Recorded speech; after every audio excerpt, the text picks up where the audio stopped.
Top of the morning to you, top of the morning. Or good evening to you down under. Yep. So, what a week, another day. You know, learned a lovely new phrase this week, Linda. You know, I give talk on the power of words. And, yep. you know, me. The Austrians have this beautiful way of saying hello to people. Yeah. And they say, Grüß Gott, which means God greets you. It's a really more powerful way than saying hello. And then the Irish have this other saying, and you can use it for sadness or happiness. I'll use it for both. Instead of saying, how are you? And they say, well, I feel sad today. They say, sadness is upon me, which is brilliant because it detaches you from actually feeling that you are sadness. And it gives you that little second to stop that knee-jerk reaction and gives you that little bit of time to heal. In the same way, how are you today? Well, great. Happiness is upon me. Yeah. It's so much more powerful. Sweet. Yeah. Of course. So, you know, the funny thing, I always say it over here in Australia, you know, everyone says, oh, g'day, how are you? G'day. It's just generic, you know, so even when you go into like the doctor's surgery, the receptionist, you know, you walk in, you're sick as a dog, you're walking in, you know, or should I say crawling in, and she'll look at you in this big happy smile and say, oh, g'day, how are you today? Yeah. And the first response is, fine, thanks. And then you think, hang on, no, I'm not. I'm at the doctor's. I'm not fine. Yeah. But it's all, let's just go there. It's all conditioning that society puts on us, isn't it? Yeah. You know? Yeah. So I like going outside of that conditioning box, you know, and making up my own little words.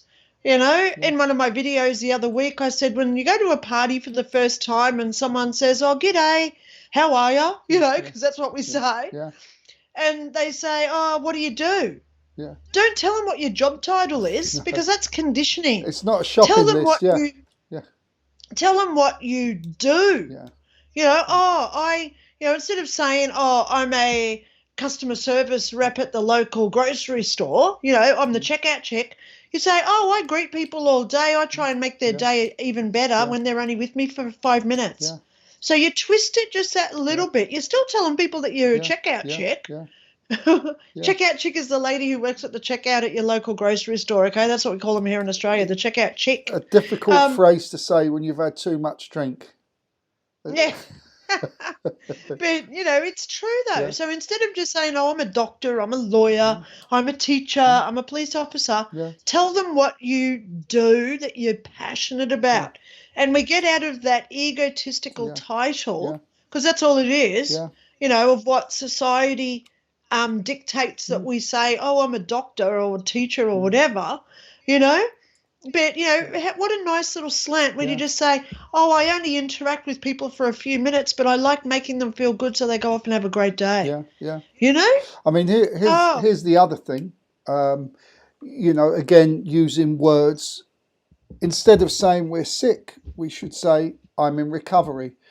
Because the science has shown that it kicks off all kinds of healing chemical reactions. So, talking of sick, I see my cousin Kelly, who must be seriously ill to be up at 4:30 in the morning or 4 o'clock in the morning in the USA. There you go, Kelly. Yeah, thank you, Kelly. I've got a lot of friends in the old US. You know, I lived in North Carolina for a few years, and the lovely Anna Knapp, she doesn't watch us live because it's 4 a.m. for her in the morning over there. Yeah. She's in Wisconsin. So, you know, but she always watches us the day after. So in about 6 hours, she'll watch our show. But yeah, she's in Wisconsin. I've also got some people that I know in Oregon, California, we've got the beautiful Caterina in New York. She's actually in New York, yeah. Not too far from Manhattan, about half hour in the car from Manhattan. So, yeah. What is that, with traffic or without traffic? Without traffic. 2 days with traffic. You go. You got it now. Yeah. Yeah. So, Oh well, I'll tell gosh, you Mike, what. what a Yeah, I mean, we got a good one today. We got lots more we do. We do compilation have a good one today. ghosty ghosties. Yes. One of them I'm going to debunk. I think is fake, Ooh. but you'll. Hang on. Is that in our compilation? Yes, it Don't is. say. Oh, good, because there's one I'm going to say is fake as well. Okay, it might Wonder be. if we're Yeah, both going to go the yeah, same one tonight. yeah, Oh, Mikey, yeah, I'm intrigued when you say you're learning this stuff. Yeah, yeah. but So yeah. So I'm just. we got them Yep, running. Caterina's yep. got her little news segment. I really love the Jack Mellor glitch in the Matrix. This is a fascinating story because the authorities behind this, it appears, desperately want to cover up what's happened, but it's not working. Well, it'll be interesting because you always get those backstories before you do these Yeah, videos that yeah, I don't get privy to. yeah, So it'd be interesting to yeah, know the backstory yeah, with this one as well. yeah. If Okay. it isn't in Yeah, there, so that's going to be. I'll tell you after. But then we got Yes, message from please. Mikey, and it isn't me. It's not my message, No, by the way. no, This is no. another And, one of those. Anna, Sorry, those well, yep, interventions. Yeah, Anna Knapp is going to really like this one, Mike, right. because the very similar thing happened to her as Yeah, well. yeah. Okay? And that's all I'm going to leave it on. Okay. Yeah, So guys, just some spoiler alerts sort of there. yeah, But, hang around because we've got some really cool stories tonight yeah, coming up. yeah. Yeah. The NDE Yep. of Phil Siracusa and the work of. Thank you for pronouncing that one. I wasn't going to go there. I wrote it down, and you should see the way that I've written it. So it's like SIR instead of just not Right. spelling it like Yeah, Williams, yeah, because I yeah, wanted to get it written down yeah, right. yeah, Just to let you know, guys, I always make notes before we do our shows. So here's my notes. yeah, With what we're doing. yeah.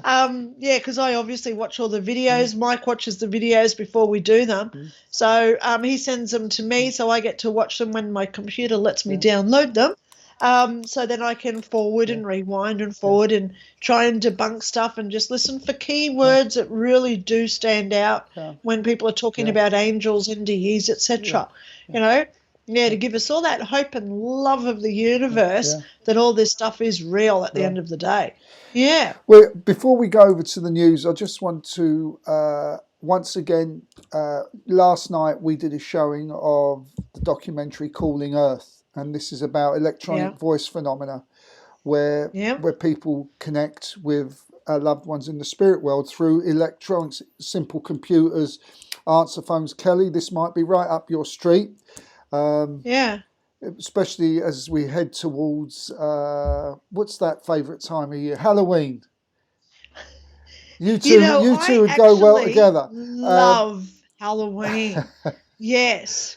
So Kelly, I don't know if you're in my group, Dr. Linda Kramer Paranormal on Facebook, but I dressed up as a zombie, and sorry, Mike, I'm just going to divert here. I organised there was about 35, 40 people come into my house. I spent 2 weeks putting up cobwebs inside my house. You couldn't get in because there was so many cobwebs everywhere. Okay, that just shows you the effort I went to. And we had a really bad storm and only 4 people turned up.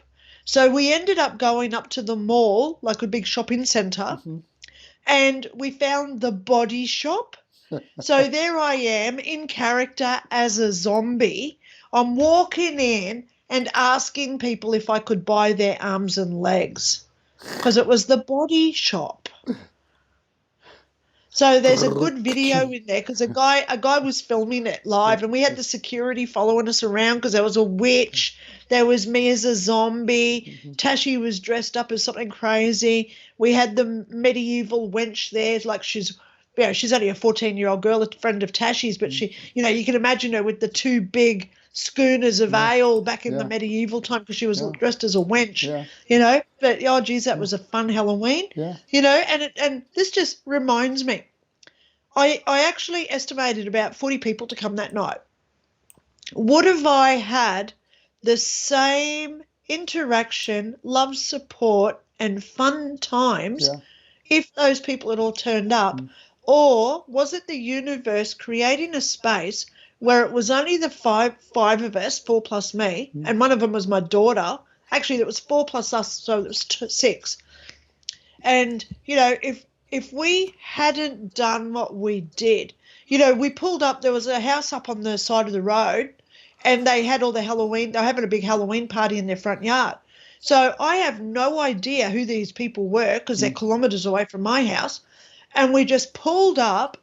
Mark, Kim's partner Mark, he filmed as I'm coming down the street as a zombie. And I just walked into this Halloween party and just, the laughing was heard on the camera in the phone, in the car, Yeah. Just, so how often do we get that opportunity with strangers we don't even know, and we leave them totally laughing, happy, and feeling good about themselves? Yeah. That's all what I'm about. That's what I love doing. So me and Halloween, I love Halloween. Yeah. I really do. It's my chance to just really shine. I'll let you into a little secret between you and me. I'm a little bit bar humbug with Halloween. But there you are. Kelly says Salem, Massachusetts. Is her happy? Yeah, with the Salem is Salem, Gettysburg. But I saw the movie Salem's Lot when I was a kid. No, thank you. Not anymore for me. Or Salem's Lot, however you wish to recall it. Oh, darling. It's all fun in the sun. We'd better get to the news, darling. Okay, let's see what Caterina has on the plate for us today. Here we go.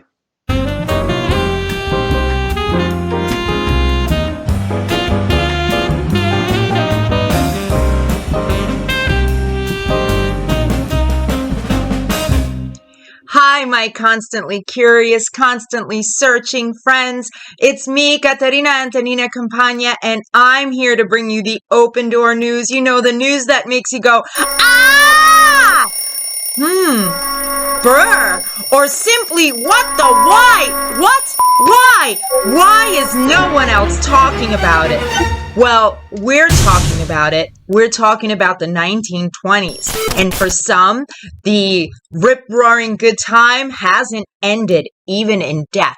That's right, I'm talking about the mysterious flapper girl of Chicago, Route 66, baby. And it starts at the Melody Mill Ballroom in the Forest Park section of Chicago. It is said that this mysterious flapper with a blonde hair and a white as snow gown appears to various gentlemen. The accounts start way back as in 1934. One account is with a man named Wally who was dancing with a woman all night, and then she asks him for a ride home. And where does she live? But a house in a cemetery. And he drops her off. She vanishes. But before she vanishes, they make a date to meet the following week. And when Wally goes to knock on the young woman's door, her mother, opens the door and tells Wally what? Nothing else but the truth that her daughter had perished 3 years prior. Now, it goes even further because there is a first-hand account from a band leader, or a kind of first-hand account from a band leader at the Melody Mill Ballroom. He is named Tiny Hill, and he even told a news broadcasting station on the radio in 1938 that 3 of his friends took this beautiful blonde flapper girl home one evening after she requested a ride. And they gladly obliged her. And again, she goes to the Wilhelm Cemetery as her home. And guess what? The next day, the police find no trace of the woman, but the 2 men that left the car to escort her home were found wandering in the cemetery, rambling like, I don't know, crazy people. And guess what? That's not all. What do they find in the car? The driver was dead. Not only that, they find the purse of the so-called girl that asked for a ride home. They go and look for the address of the woman in the purse, and guess whose address it was? That's right. They knock on the door only to have the mother of the deceased woman say to the police that her daughter had passed 5 years ago. So I don't know, does the party ever end? Are you going to go to Chicago to try to find out? On to another flapper story who the party still goes on for, and as you may have guessed, this lady has dark hair. Her name is Mary Bagarvi, many believe, and she is known as Resurrection Mary to the locals of Chicago. Similarly, she appears in nightclubs, and one of the most famous accounts of her appearance after her death in 1934 happened in 1939 with Mr. Jerry Palace. Now, he was at a Chicago nightclub and dancing the night away when he was attracted to the young woman. When he asked her to dance, he noticed that she was kind of cold to the touch. Still, they danced the night away. He asked her where she lived, and she said the south side of town. At the end of the evening, he asked her if she wanted to go home, and she did. She accepted a ride home, but she insisted on being taken to Archer Avenue instead of the south side of Chicago, where she reportedly said she lived. Now, as soon as Jerry stopped the car, the woman got out and mysteriously disappeared. The local historian Richard Crow says that Jerry's is not the only account of Resurrection Mary, as she's been dubbed, that he has at least over 2,000 credible accounts of her appearing by various sources, and these are all level-headed people who previously did not believe in any psychic phenomena. Now, Jerry did note that she was cold to the touch, and since he worked as a mortician briefly, he knew what it was like to feel the skin of the deceased. Now, she still has been seen around town as late back as 1982, and she's just seen in taxis, reportedly, dance clubs, and even in front of Resurrection Cemetery itself. I wonder if that's where Stephen King got his inspiration for Pet Cemetery. No, it was in Maine at a pet cemetery after his daughter's cat passed. Now, that's it for this week. I wonder what next week will bring. Please stay interested, stay beautiful, stay excited, stay hopeful, and above all, my friends, please stay curious.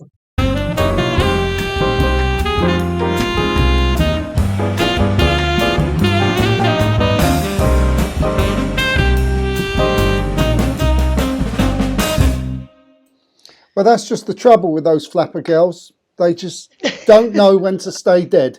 That's the problem. That's right. You know, if I was going to have a nickname, how cool would it be to be called Resurrection Mary? Oh, my gosh. Oh, gosh. We all want that nickname. It actually sounds kind of like your porn name, actually, doesn't it? Resurrection Mary. If you had a porn name, that would be it. But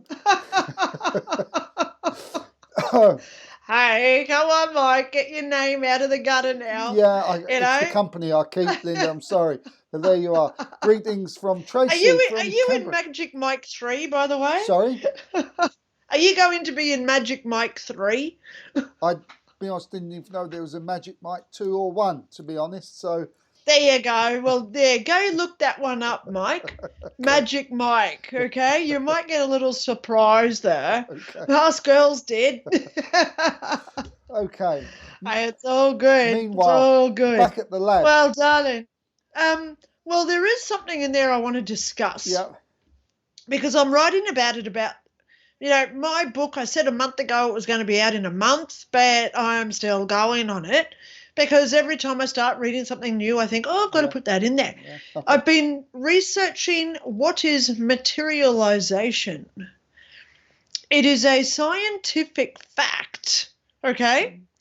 And they call it the theory of materialization, where things just appear and disappear.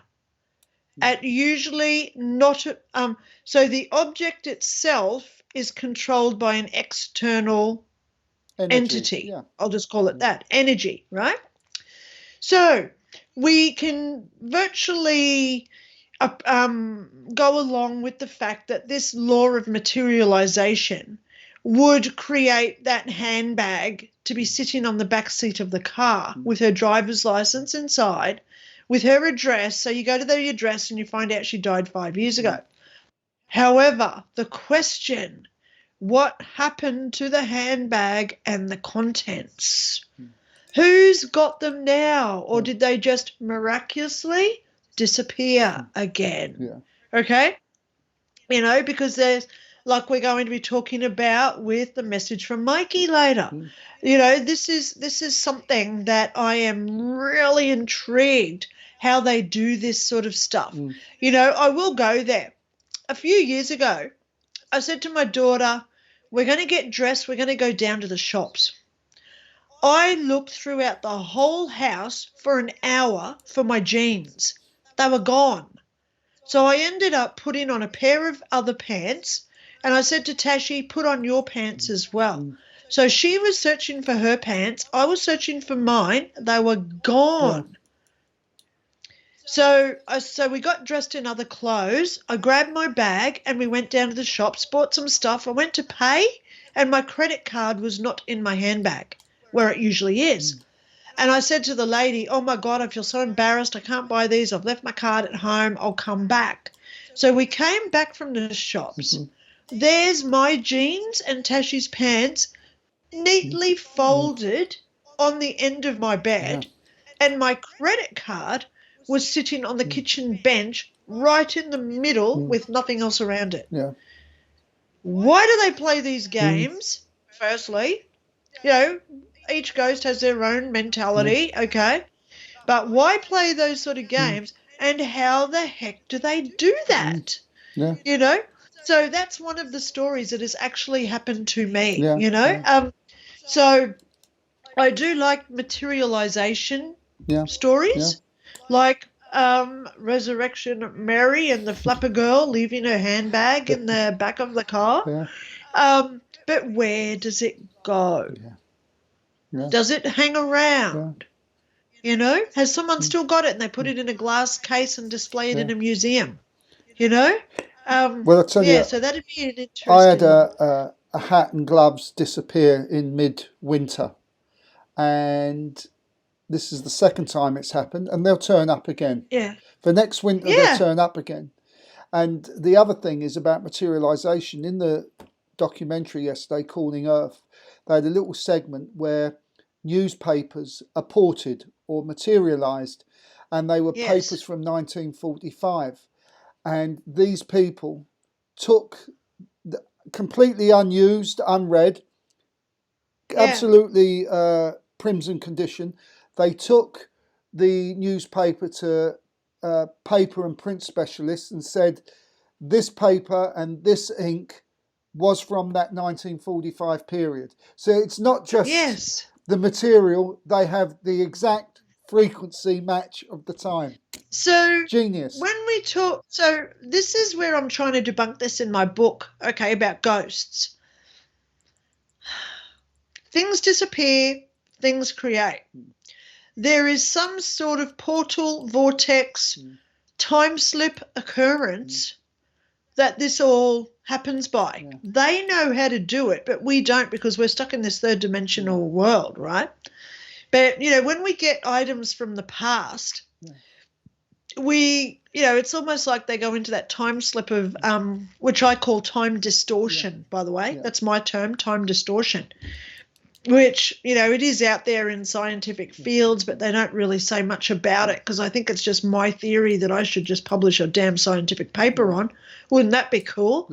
But at the end of the day, me with time distortion, but, you know, then we think about things that, like, you know, we can discuss where your pants go, and how they come back, that's just slipping out of this three-dimensional world. It goes into like a fifth dimension or 28th dimension or whatever it does, and then it comes back in. But when things physically appear from other times and locations, that's what really makes me just really think. I love those stories, which, this message is from Mike that we're going to talk about in about half an hour. I can't wait to talk about it, because it's just amazing what they can do, but it is a learned skill. Not all ghosts know how to do this. They do have to learn it. They do have to learn how to do it. It's the same as spirits. They have to learn how to communicate back with us. They have to learn how to make signs like flowers and feathers appear, etc., which is that same materialization. Which actually is what we're doing with our table tipping. We no longer do this. It does yes, no very easy, and it does a strong yes. And if it does a little bump, it's yes, but with caution. And we no longer ask it to spell things out, because spelling is quite difficult for them for some reason. So we're actually, with spirit, learning hieroglyphics. So if the table moves in a certain way, it's this phrase. If it spins in a certain way, it means this. And we can get much more profound answers without me actually saying, even though they say yes, what I'm getting is something to add to it. So yes, yeah, absolutely. So wow. So there we are. Yes, that's great. All right. Super. Well, let's go. Catherine has sent a message about angel intervention. Thank you, Catherine. I'll look at that after the show. Thank you very much. Yes. And thank you for Melinda. She's watching as well now. Hi, Melinda. So, Melinda, you're just in here to see this ghost compilation. Yeah. We've got 3 we're about to look at. Mike saying one's fake, but he hasn't told me which one out of the 3. I think one is fake as well, but I haven't told Mike which one I think's fake yet. So how about we go and have a look at these 3 videos of the ghosts and see which ones you agree with. Yep. Okay, guys? Okay, let's run it. Here we go.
Our first eerie clip was uploaded by TikTok user Highly Suggested.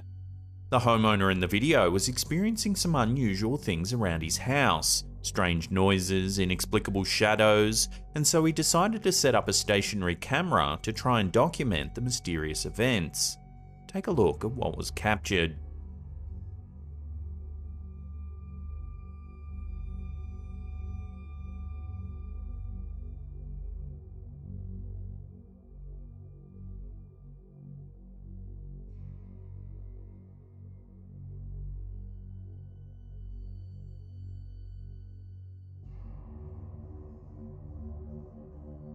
It's subtle at first, but when he first closes the door, a figure seems to appear on the other side.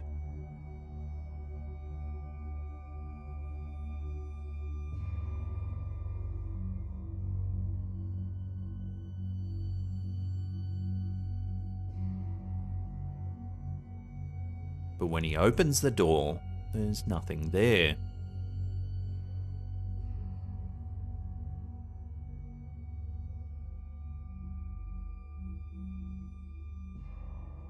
He tries the experiment once more, but this time things get even more eerie. Watch.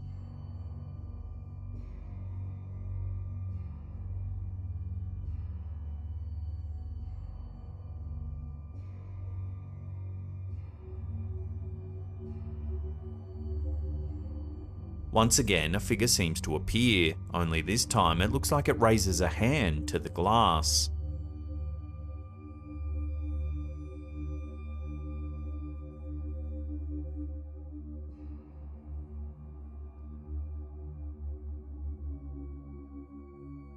Again, the homeowner quickly opens the door but can't find anything in the room to explain what's happening. TikToker Noah.vq captured this eerie video. As a security guard on an empty floor of a hospital, he wasn't expecting to see anything weird while on the job late at night. However, this eerie piece of footage seems to show a creepy shadow figure hanging out in one of the empty rooms. This security guard was working the night shift when he thought he heard some strange noises.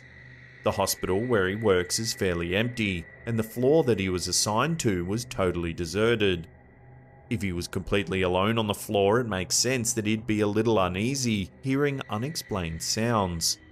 He quickly takes out his camera to hopefully capture evidence of his mysterious visitor.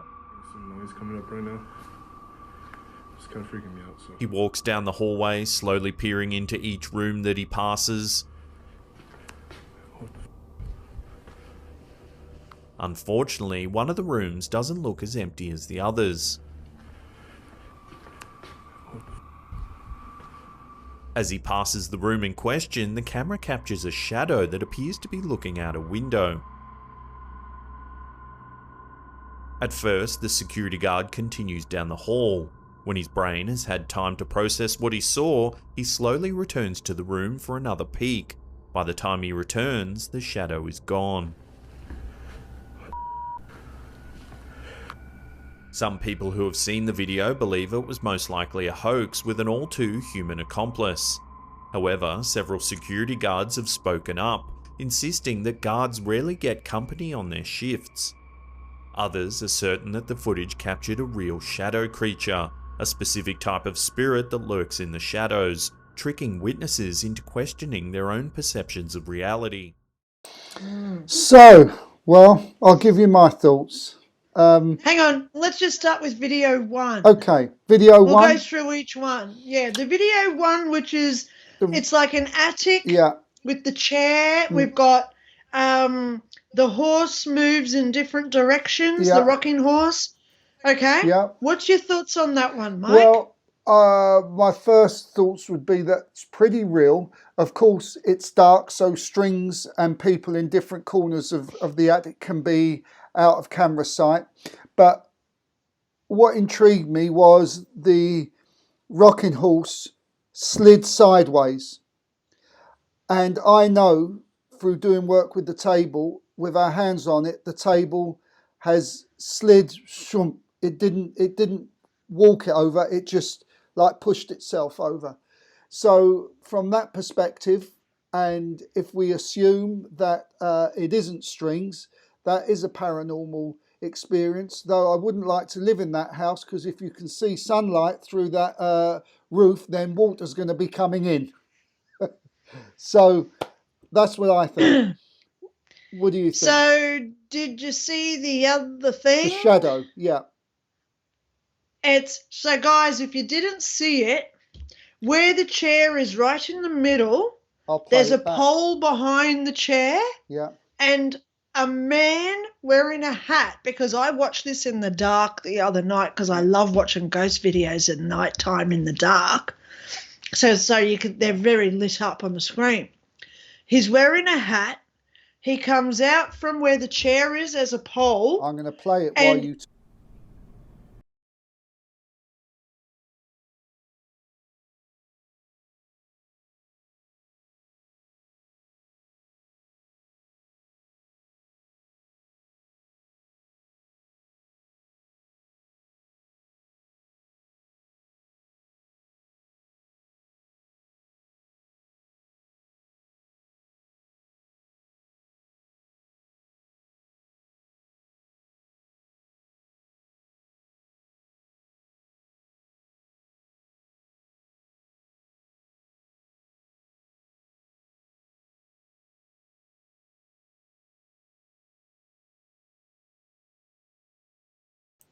Yeah. So, what do you think? True or false? I actually like that one. Okay. Not so much the chair moving, because that could be strings, but the way that I think it's the rocking chair, Right. as you said, the way it slides. Because I've seen a lot of things sliding over the years, and it was either a very good reenactment or it was real. And then when that guy comes out from behind the back chair and they cut it off before he disappears. Yeah. So I don't even think that they knew he was there. No. Because it's only, how many people have just watched that footage and they didn't even see the guys come out of there? Right. It's only because I rewind it and I'm looking down in the bottom corner and I watch that for the whole thing, and then I look in the top corner. Is there anything changing up there for the 3 minutes of that footage? And then I look up there and, oh, my God, now look here, and we've got this thing happening. So I do, it's not that I just watch these videos like if it's a 3-minute clip. Sometimes it can be half an hour for me to watch a 3-minute clip because I just watch it and watch it, then I zoom it in and I slow it down. So I saw his face in there, but wondering how many other people saw that footage in there. I'll have to look at the unedited version to see if it does continue and they do notice it. But okay, so so I actually at this point, because if they, if it does go past that and they show it in there, because he's right in the middle of the camera as well, ironic, right? So it could still be fake, because we've got to say that about every footage, it could be set up, but it looks real to me. Okay, I like it. Okay. So let's go to the second one, which is the door.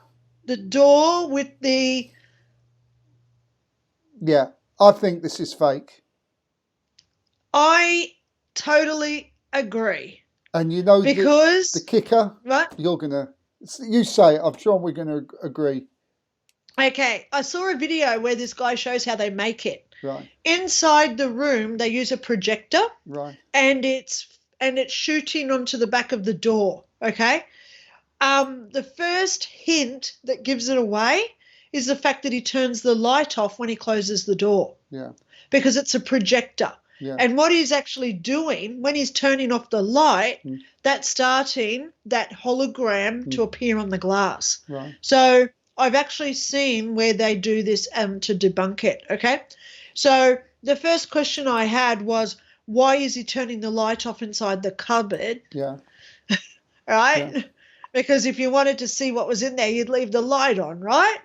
Yeah. Yes. Yeah. I mean, also the thing that done it for me was that so he's setting up this to record so people can see what's going on in his house, and at the critical moment he puts his hand over the camera as he goes to open the door. That's an unnatural thing to do when you're recording this kind of phenomena. And that is exactly right, because what I've written down here is the guy narrating, he says he quickly picked up his camera and showed that there's nothing inside the cupboard, but the camera's been turned off because it's edited. Yeah. So it's not a continual stream of seeing the door. Yeah. He picks up the camera, opens it up because there's a projector in there. Yeah. So they've got to edit it where you don't see that projector sitting there. Yeah. Okay. Yeah. So, this is how we debunk them, guys. Yeah. You got to look for editing where there's a clear turning off and then turning back on of the camera. Mm-hmm. How long was that? It could be 30 seconds. It could be 4 days later where he's decided to film inside that cupboard and then splice them both together. Yeah. So it looks like a continual stream. Yeah. So, I don't like that one. It was a fake. I've seen how they make it with a projector, okay? Yeah. But it's good that we both picked it. Yeah. Yay! Yeah, but it's a good effect. For Halloween, Dale, that's awesome effect. Yeah. If you wanted to scare someone at Halloween, that's the way you do it. Yeah. Using the projector. Well, there's that simple technique that the Victorians used. You can watch it on many examples on YouTube. It's called Pepper's Ghost. And it's a way of producing what appears to be a holographic effect. Obviously, back Yes. in the Victorian days, they didn't have that technology to do it electronically, but they Yes. found a way with mirrors and lights. But And yeah, if you look at Halloween projectors, they've now got like fake ghosts that you can display onto your house on Halloween. They came out last year.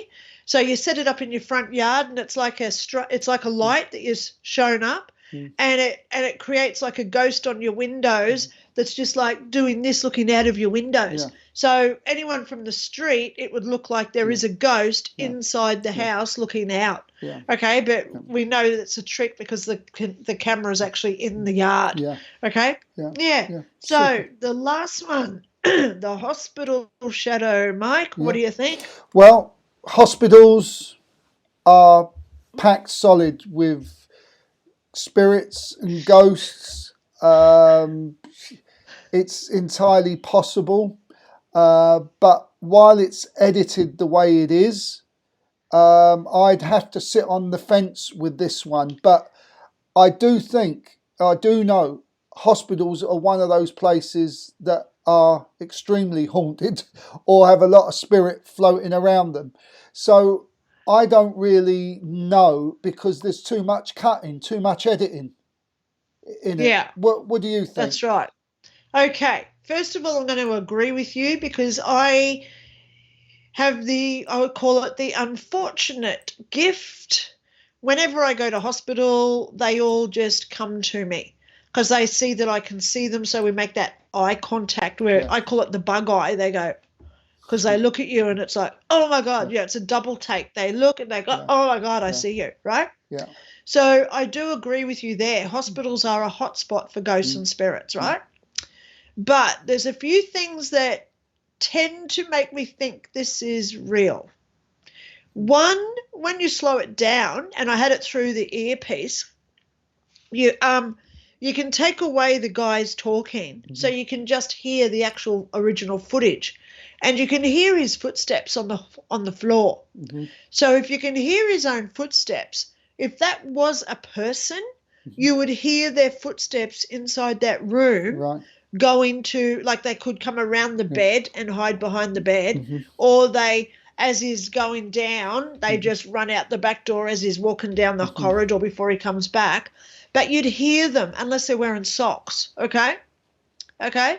So that's a good trick of the trade. You know, you wear socks on polished floor type things. Yeah. So you don't get pulled up on the video, on the audio, I mean.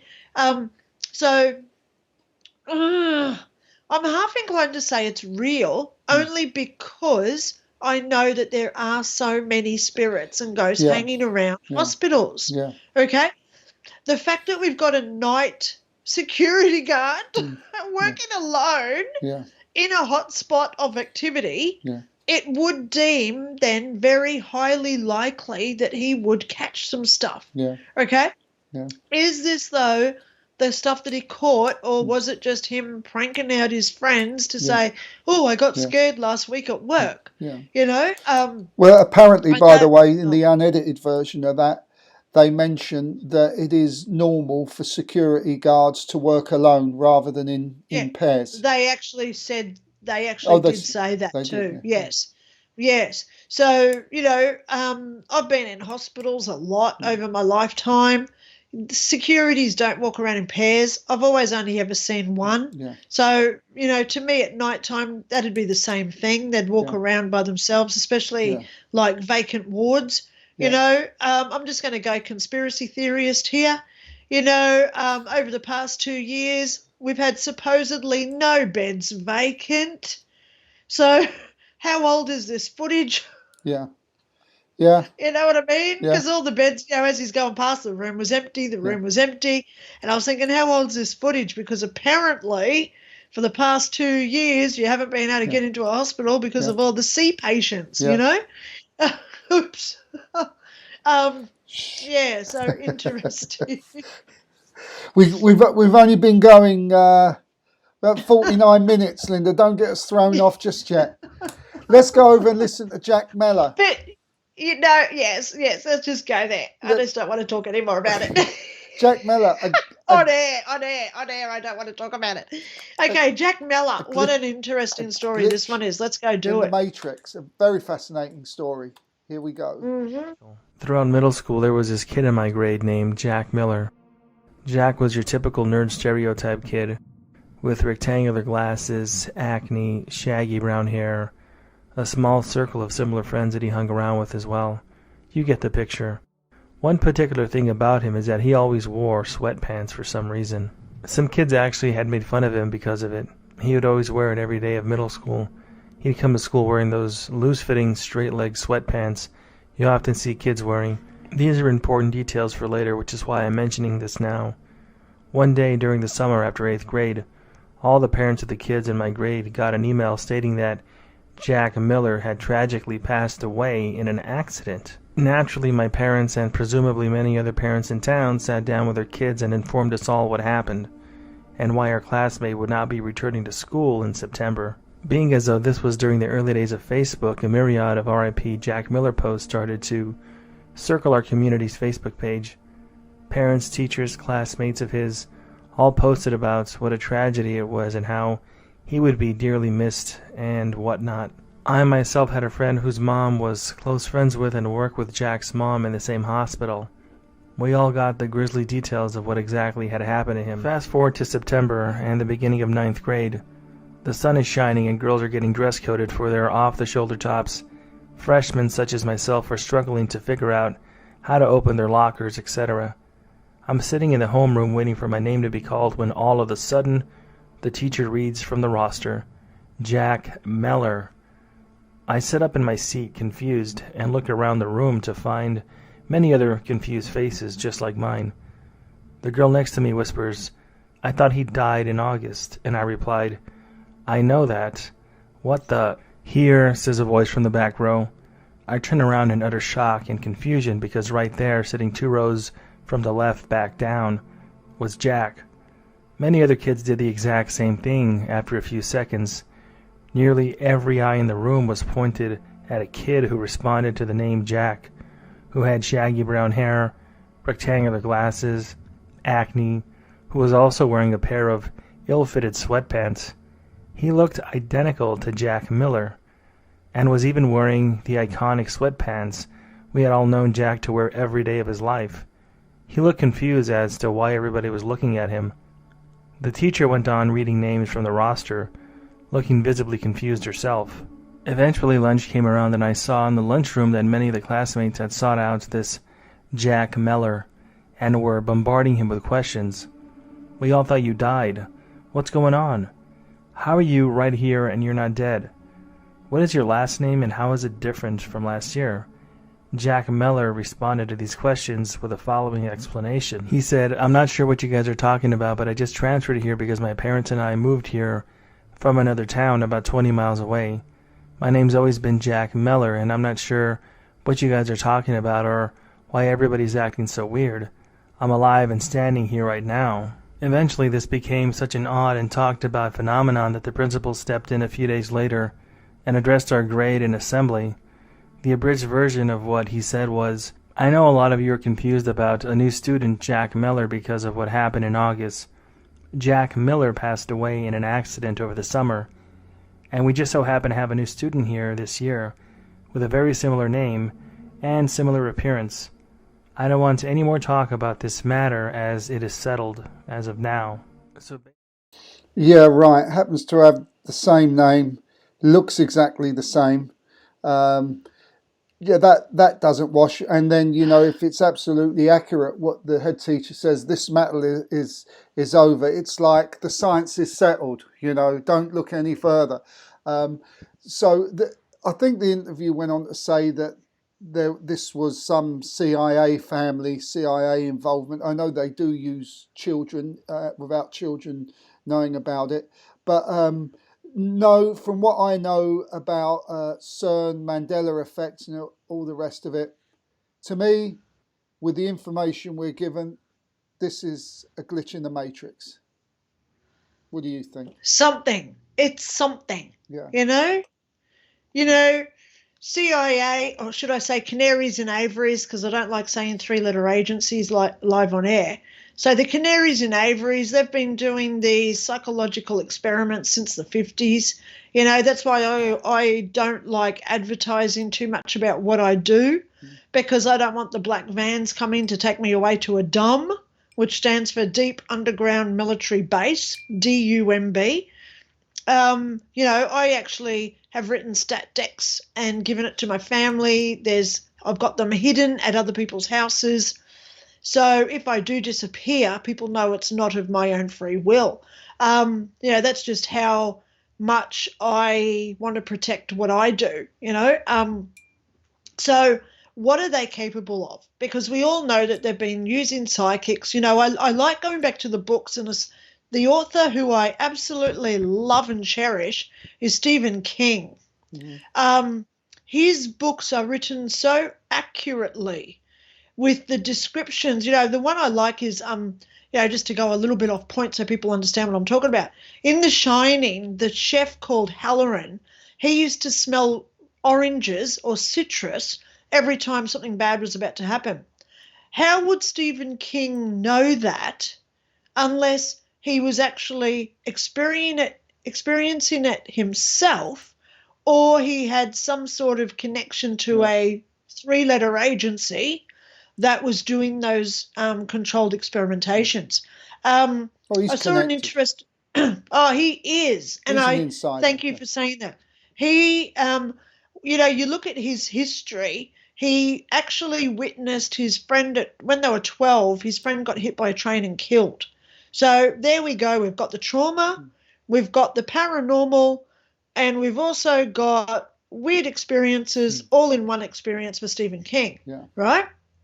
So, you know, now you can explain why things like Pet Sematary, Carrie, and all the others really intrigued him. But when you find out where Stephen King really worked before he went into writing, he had a little bit of dabbling with other 3-letter agencies. Mm-hmm. So what the hell did he experience, right? Was that Facebook Incorporated or... Don't know, duh. Anyway, so, you know, he doesn't really talk about too much from when he was 18 till he was about 28. So what happened to him during that 10 years? You know? So when we talk about things like Jack Mellor, I actually did a research of him. I can't find nothing about this kid. There's nothing on Google. There's no obituaries, nothing. I found a lot of Jack Mellor obituaries, by the way, that I was reading through, but none that fit this description of this kid. So what the heck happened? You know? Seriously, what the heck happened? How can you have someone that looks identical turn up only a few weeks or months later? You know, I can't explain it. Honestly, I can't explain it. If it was the same kid coming back, you know, it very well could have been the same kid where they faked his death. You know, and then he came back as another I'm back. You know, this is like Jack out of The Shining. I'm back. Here's Johnny. Here's Johnny, you know, Jack Nicholson doing his finest. But either way, Mark, I don't know, Mike. I have no idea what this story is about because you know, it irks me when I try and research something and I can't find anything on it myself. Against a brick wall, So that's the first question I ask myself. Why am I up against a brick wall? Why is there nothing out there? No obituaries, no nothing that shows what this story is about. Unless it's fiction and someone's made it up, which is a high possibility, you know, could be a possibility. Could be, But no, it's or it's one of those synchronicities. It could be just one of those synchronicities. You know, we don't know. But something is very, very interesting regarding this story. Okay? And before we move on, and I only want to just lightly mention it in some kind of non-straightforward way. The Sandy Hook. Sandy Hook. Oh, you said it for me. elementary school. I looked up Oh. the FBI records for Newtown. You can't say three-letter agencies, Mike. I looked up Facebook. You got to make up Incorporated. little anagrams for them. And anyway, suffice to say, the year before... Facebook Inc. Okay. Year before, the year, and the year after, to make sure the records were all in, it showed homicide crime 0. So I just want to leave it there. Well, I like going there. So I will say what I found out through the Facebook Inc. That elementary school was actually closed a few years earlier because it had asbestos. Yeah. And ironically, it was advertised in a local newspaper that they were doing a fake emergency drill that day. Yeah. Then you see the photo of a grieving mother. She's saying that her daughter's died. And then, oh, what luck, the same woman appears to be the attorney for that red-headed, for the orange guy, orange at the Batman premiere, the guy that went in and shoot it up. And then you find out that that guy with the orange hair at the Batman premiere, he worked with the Canaries and Averys. Yeah. He was in a secret military mind control experiment with none other than, drum roll please, Timothy McVeigh. There you go. You know, the guy who apparently blew up Oklahoma? Yeah. So, you know, mate, that's just the tip of the iceberg with what I know about crisis actors and other stuff. The school was razed to the ground, and Newtown is actually a place where a lot of the Canary families live. But let's leave it at that and move on to message from Mikey. Something. So if anyone knows a channel where we can talk about this stuff without being put in jail or shut down, if you know anywhere where we can discuss all this so we don't have to be discerning with our words. The only thing you can do is do live conference calls. But then where do we get this? Yeah, because everyone's got interest. You know, I've got so many photos that I can share of crisis actors where it's the same guy in you know, like, okay, let's just go there because we just said Sandy Hook, right? The teacher that was supposed to be killed there, 18 months later, she was injured at the Boston Marathon bombing. And they used the same photo of her on the news. Yeah. How does that work? You die at Sandy Hook and then 18 months later you get injured at the Boston Marathon. Resurrection Mary. That's all there is to it. Oh, my God, Mike. Resurrection Mary. I love it. Linda, let's move on. Let's keep going. Message from Mikey. Before this algorithm catches up with us. This is a beautiful story. This is really a beautiful story. And this is about materialization and apports. So let's just run this and we'll catch up after.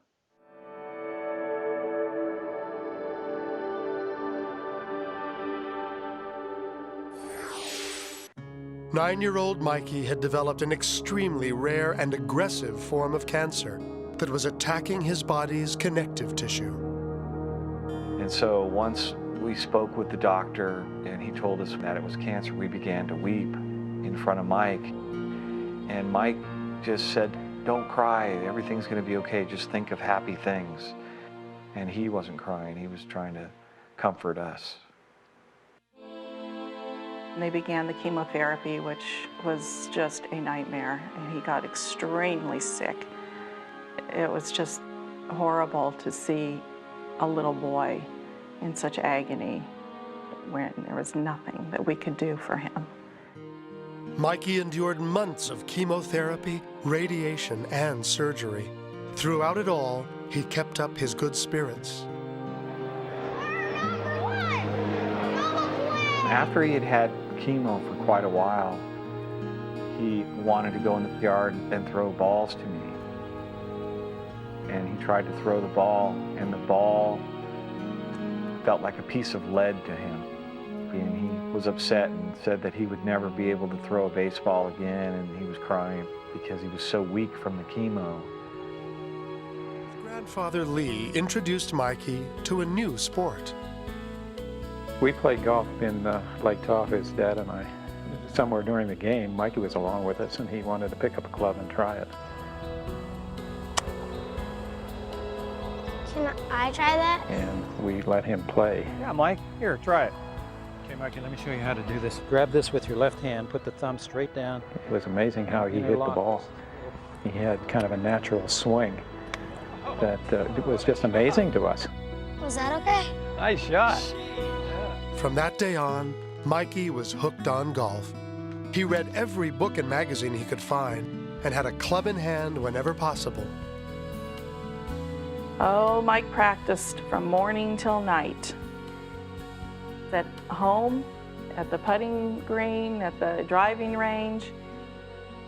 He would practice on the hospital lawn, attached to an IV pole. As his game improved, so did his health. In January of 1997, doctors confirmed that Mikey's cancer had gone into remission.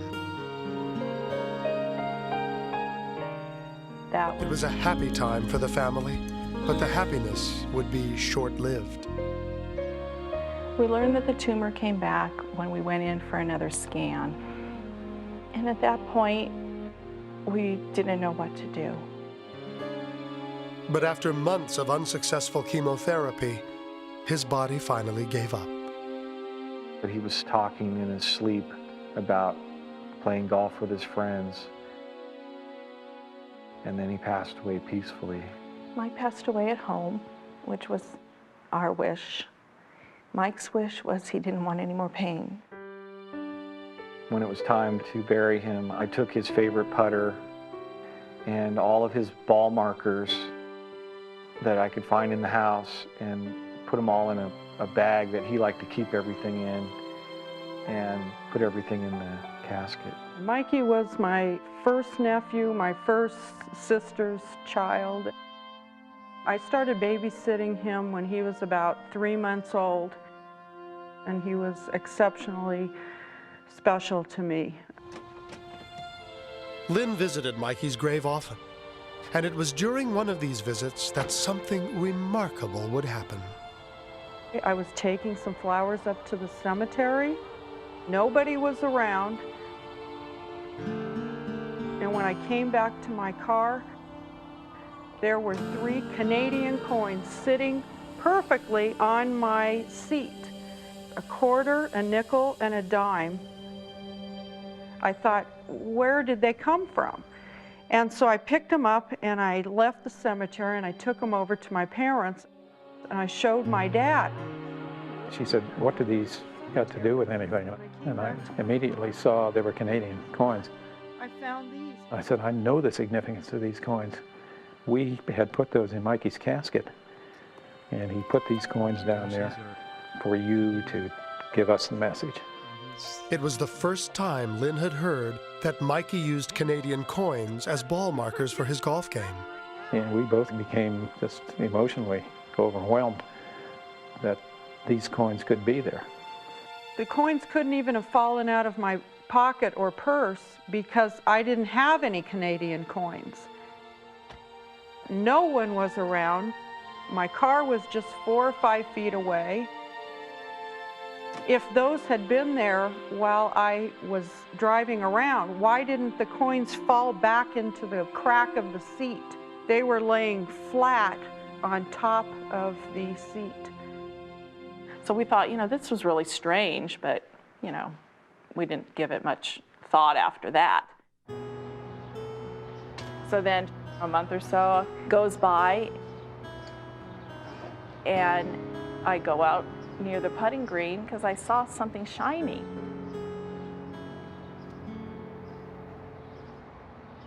It was another Canadian coin. It was a scary feeling in the beginning because I didn't know who was doing it. Marty, did you put this here? What do you mean? It's another It spooked me. I thought somebody was getting in the yard. Oh my gosh. Shortly after, more of these Canadian coins kept appearing throughout our house, my sister's house, my parents' house.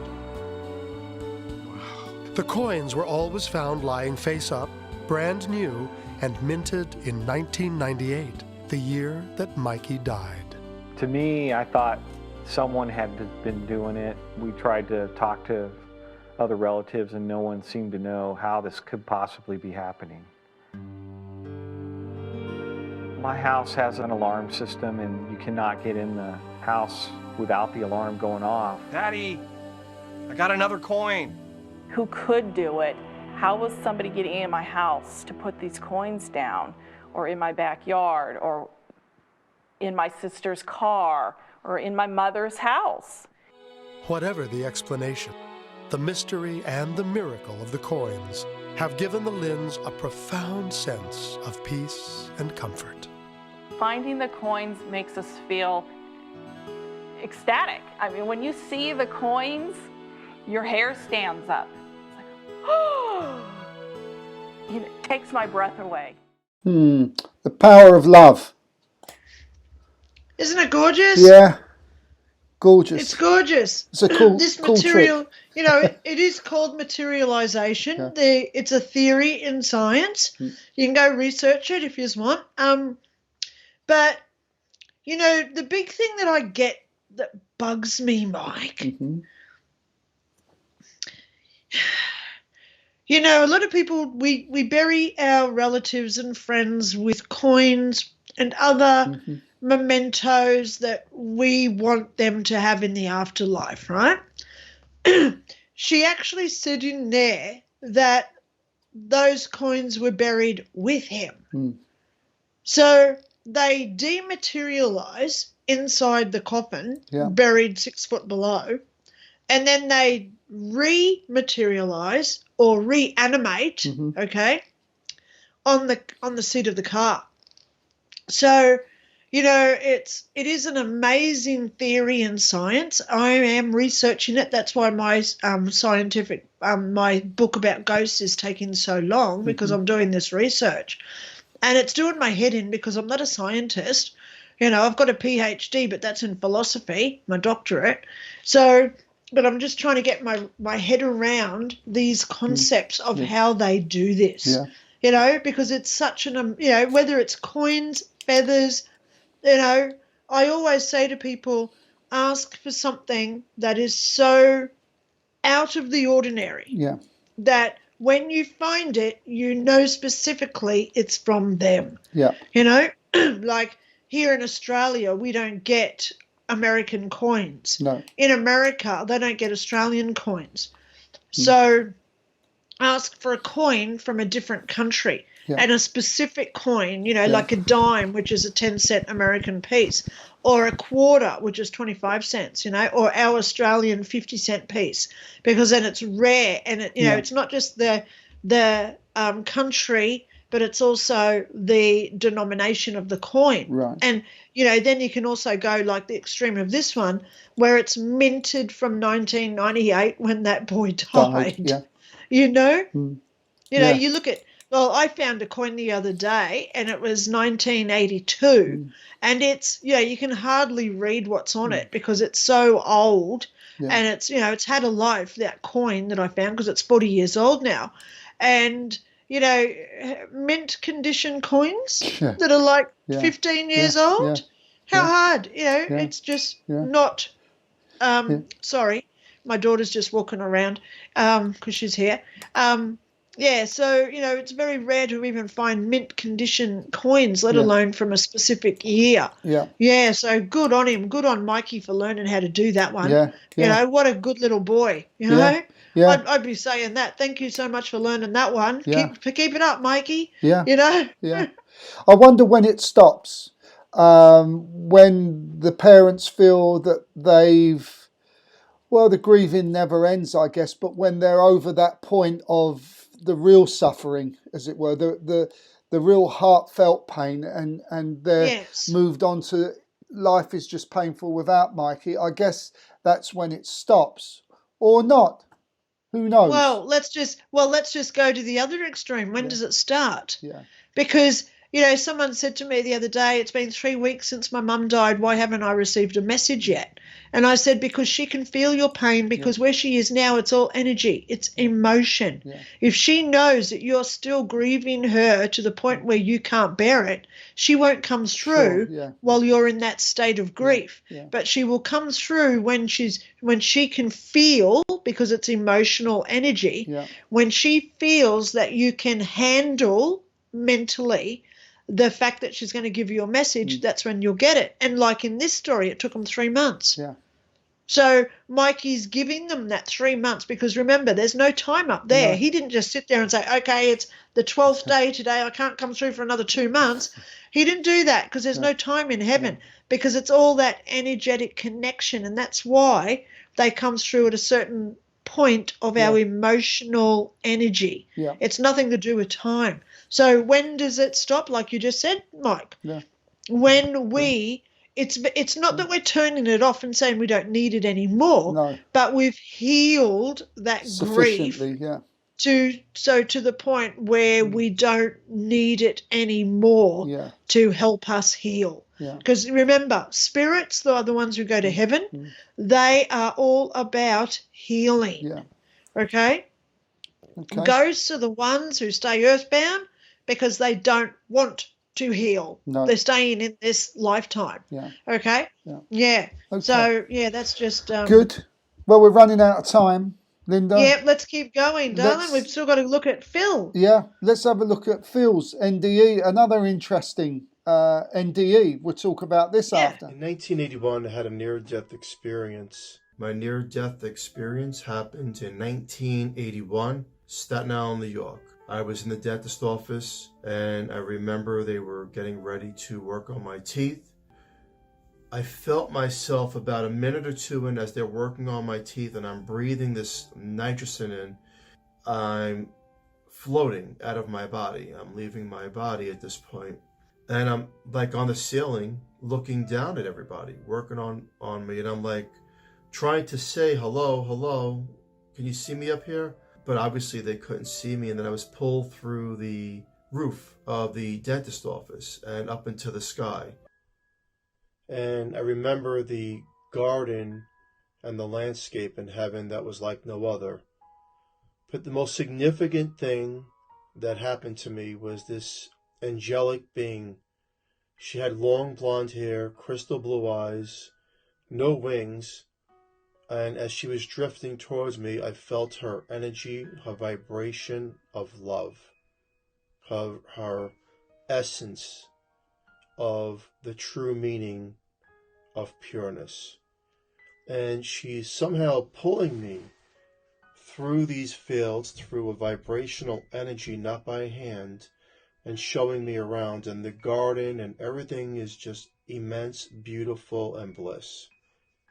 She brought me to my grandparents, which were deceased at the time, and she slowly faded away, this angelic being.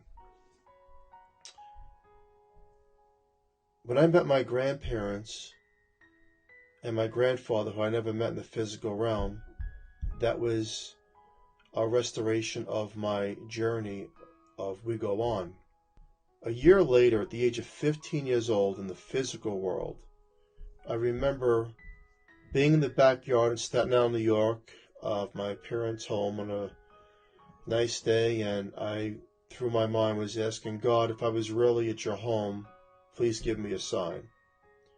The next day came around, a beautiful summer day, and my mom says to my brothers and my sisters, let's go for a long walk. We lived on a very big street, and I remember about a half a block up, 2 blocks up, I felt this energy to the right side of me. And it was the angelic being when I turned around from heaven. And I was ecstatic, and I was uncertain if I was actually seeing what I was seeing, and I felt the love that I felt in heaven by looking at her. And I remember asking my mom and my brothers, do you see her? Do you see her? But my older sister was able when they were not. And she seen her. And this angelic being had on a color shirt with flowers on it and blue jeans. and she looked like the part of a physical appearance, just like us. And she's talking to me through some telepathic way, saying, "I'm watching you, silly. It's okay. I'll be here for you. I'll be waiting when you come back." And she faded away, as she did in heaven. A few years later, in a dream state, she came through and reassured me of her presence within the physical realms through the dream, that she was real. A few years went by, and I always would think, is it possible that this, if it wasn't for my older sister to have seen her, I wouldn't believe it. And I remember talking to her at that point in time and questioning, and she seen her, but she didn't know from where that recognizing of this person, this young girl. I'm 54 years old. At the age of 51, I was having self-doubt and some issues within the physical realm. And once again, she appeared. She appeared in a dream state to reassure me of my life journey. And she also reassured me everything would be fine. I woke up the next morning feeling vibrant, as if my soul's energy was restored. The love that I felt from this angelic being and the pureness is like no other that I can describe. This was a miracle. This is a miracle from the fields of heaven. To the listener out there, I promise you that all things are possible. And believe, have faith, and trust within yourself, and ask for guidance from the other side. And sometimes you'd be surprised on the miracles and messages that come through. It's amazing. Thank you, everyone, for watching this. Yeah, and sometimes, Linda, you get the answer that you want rather than the answer that's given, which is a double bonus. That's right. So that's right. Yeah. Yes, it's all what they think that we need at the time, isn't it? Yeah. The funniest thing, Mike, I go outside, oh God, a number of times a day, and I talk to my lady, who I'm going to say is very similar to this woman he's got, right? The girl that I've got, because I've seen her. I go and talk to her a few times a day, and I always ask her, am I going to be okay? She always says yes, okay? So as you've discussed before in other shows, I'm asking the wrong questions because, of course, I'm going to be okay. Yeah. My soul, my existence, my energy will never die. No. I am eternal like the rest of us. Yeah. But I've now tweaked it. And I say to her now, is Linda's body going to be okay? Yeah. Well, this is what we do with the table. And by the way, when people come to the table, they really feel the presence of the love of spirit, and they quite often cry with just sheer joy. Not everyone, but a lot of people.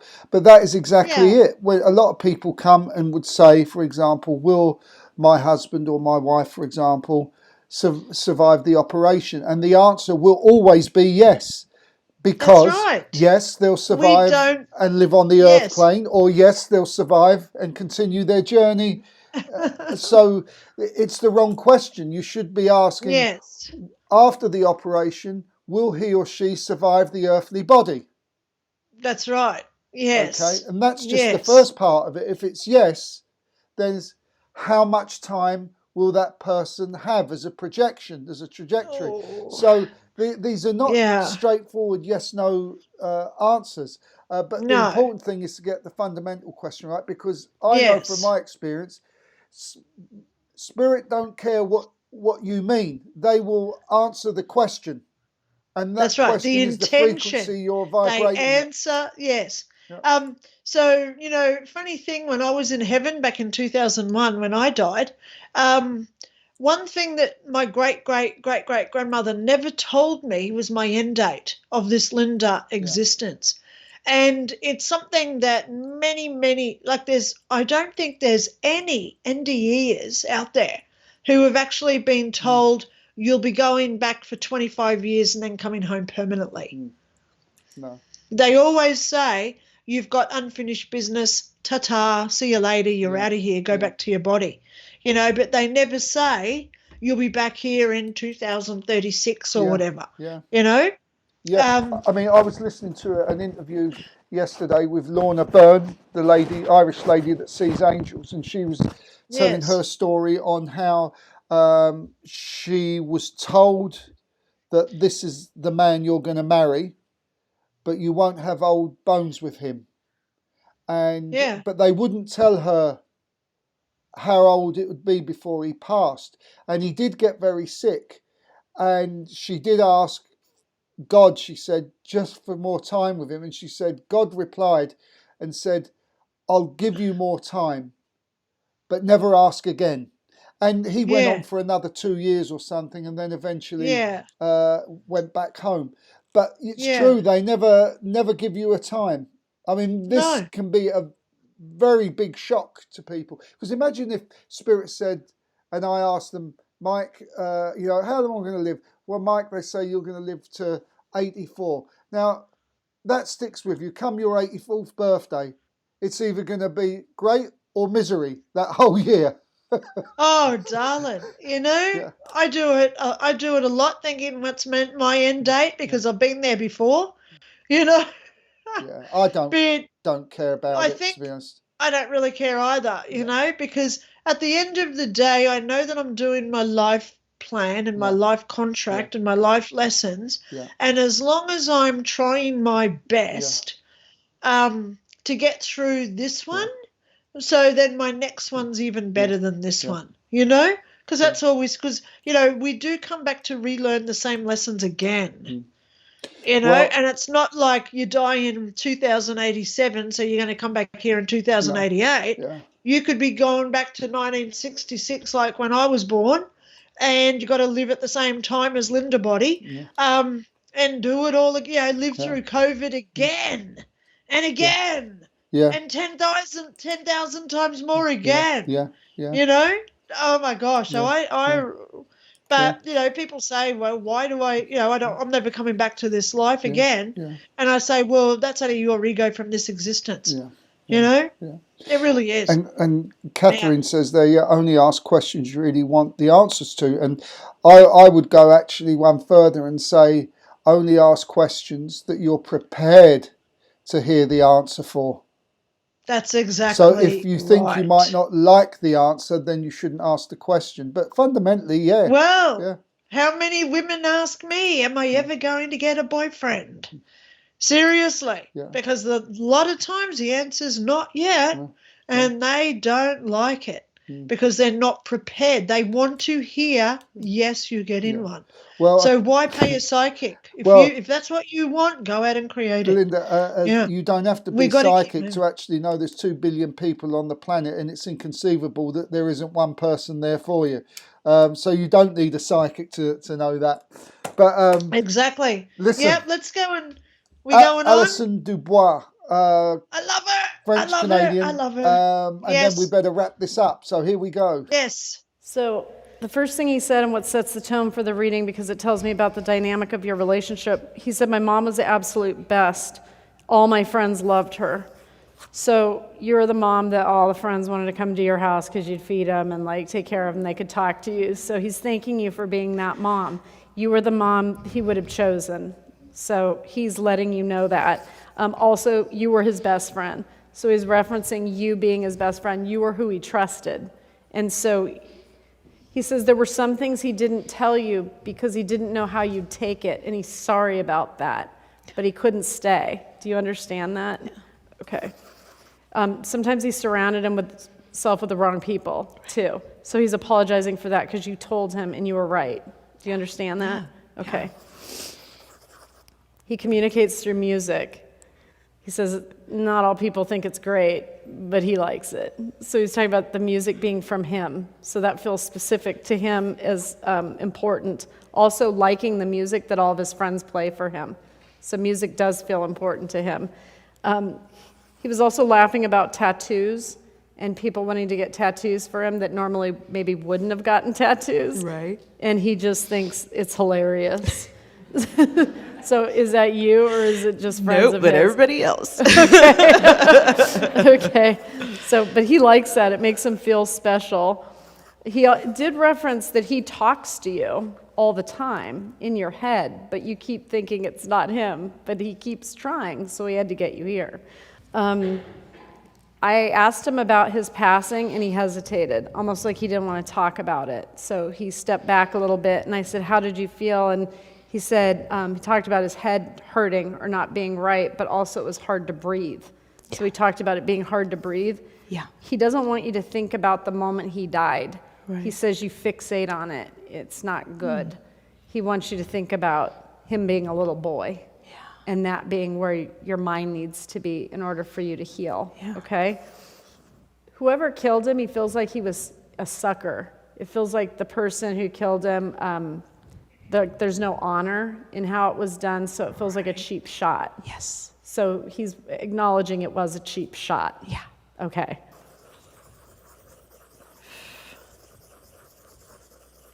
He does worry this is going to start a domino effect. He's worried other people are going to die that don't have to die. It's not going to be you. But it feels like friends around him. There's some sort of a chain reaction this is going to set off. Okay. Is somebody going to try and avenge his passing, or he's showing a chain reaction? I've always pushed that no one do that, but It's gonna be, yeah. people do what they do. Yeah, I guess. I mean, you don't have control over that, but it's what he worries about. Mm-hmm. It's interesting. Your son was very tough, but he was very sensitive. Yes. And so he wants you to know that his job on the other side, when there are children that are afraid to cross, they come to him. They trust him. He was the best big brother to his little siblings. So you understand. Yeah. So that makes perfect sense. He wants you to know that he has a purpose and that he has that gentleness to his soul and that protective instinct with children, that he gets them where they need to be. Okay? That's cool. Yeah, so there we are. Well, go on. Can I just say something, Mike? Yeah. Alison Dubois, for those who don't know who she is, the TV show Medium, starring Rebecca not Rebecca De Mornay. What was her name? Oh, gosh. Never watched the I can't show, remember. yeah. Oh, I can't remember the name of the actress because she's gorgeous. But, that was based on Alison Dubois' real existence. Oh, right. Okay. Just in comparison, in Alison Dubois' history of working with the detectives of the police, she actually solved 3 murders using her psychic abilities. In comparison, and I don't like comparing, but just to let you know my caliber, 3 years in forensics, I solved 6 murders. I can't talk about them because I signed a confidentiality agreement. But if you throw my name into Google, you can find newspaper articles there about me leaving my employment. I'm open about and transparent with what I went through with the police. So throw my name into Google and it does still come up, the newspaper articles. But obviously for confidentiality agreement-wise, I can't explain what I used to do because then that would disclose how I solved these, why I was in that situation, which I can't talk about, okay? Alison Dubois, I absolutely love her. For those who don't know, she squiggles. She gets her information by doing this squiggling because what that does is it takes away our ego, so we're concentrating on the messages coming in rather than thinking about what's coming in. So that's why some mediums do this squiggling thing to get their information, okay? They're not writing stuff. They're not automatic scribers. Yeah. They're just distracting their brain so then more information can come in. And this I like doing it too. Yeah, I mean, what I do when I do what you would call a gallery or a divine service, I tend to move around a lot. And so the conscious mind is focusing on standing up and not falling over. and it leaves a clearer channel. It's like when Yeah. I do remote viewing, like when we finish here, I've got a remote view to do just for practice, and I will do it standing up, and I'll walk around, and I'll focus my mind on, if I get stuck on, that glass needs to be cleaned, I'll do that, or the flowers need water, and then bang, it pops in. That's right. And so because then you're I start distracting sketching your it, brain, and then I can build on it. And then if I get stuck, I go back to the 3D. The glass needs cleaning, the computer needs cleaning. Boom, pops in again, and then you start building patterns. So that's right. So this is all techniques, guys. And if you want to become a medium, you know, there's all these different techniques in there on how to. And you've got to remember too, Mike's book's out there. It's on Lulu. Put Mike Cavalli into Lulu, and his books come up. Okay. Yeah, I didn't have it out, Mike, because I've got to dig it out of the cupboard. If I would have shown it if I'd thought about it. I was just laughing Anyway. because our book should be on a label called Woo Woo rather than Lulu. Woohoo! It's all good, darling. Linda, While Alison was on, I've just made my hot tea for the night. This is honey in hot water. And look at my mug. I love Wonder Woman. Yeah. Oh, gosh. Thank God there's a movie. Well, it's coming up to, it's 8:30 p.m. here. You know, I go to bed in an hour, so I always like my hot teas or something before bed. Yeah. So, guys, I'm in Brisbane, Australia, freezing my little panties off here. It is, it's saying it's 20 Celsius, but it feels like 12 Celsius, which is about 45-ish and that's cold. Fahrenheit. Yeah, but for us here in Australia, darling, you know, we've just had 3 months of 100, you know, Fahrenheit. You know, it's been over 32 to 38 Celsius for 3 months. So now it's getting cold. You know, look at me, I'm all layered up and I've got my Ugg boots on. So Australians are many things, but they're amateurs at being cold. Let me tell you, you don't know what cold is. And you're amateur at what to do in the heat, darling. Exactly. You know? Yeah. Exactly. So we respect each other's locations and geography. There you go. That's why we get on so well, darling. Hey, you know, so if there's a message in closing, please remember, guys, be courteous to others, be loving, be respectful. This is the message for this week. Don't judge why people have done what they've done. It's not up to us to make other people change their minds at this point. As long as we're true to ourselves, stay true in your integrity. Okay? That's a big one for tonight. Stay true in your integrity. Do what you would want other people to treat you as. Okay? So from Brisbane, Australia, it's cold here. I've got to go get a doona. So I love yous all. And Mike in Austria, he's about to go and enjoy his morning because it's only lunchtime over there for him. 12:30-ish, yeah. Got the rest of the day ahead of me. Going in. Yeehaw, and I'm going to bed. See you, Good everyone. on you, darling. Take See care. you guys. Have a good week. Bye.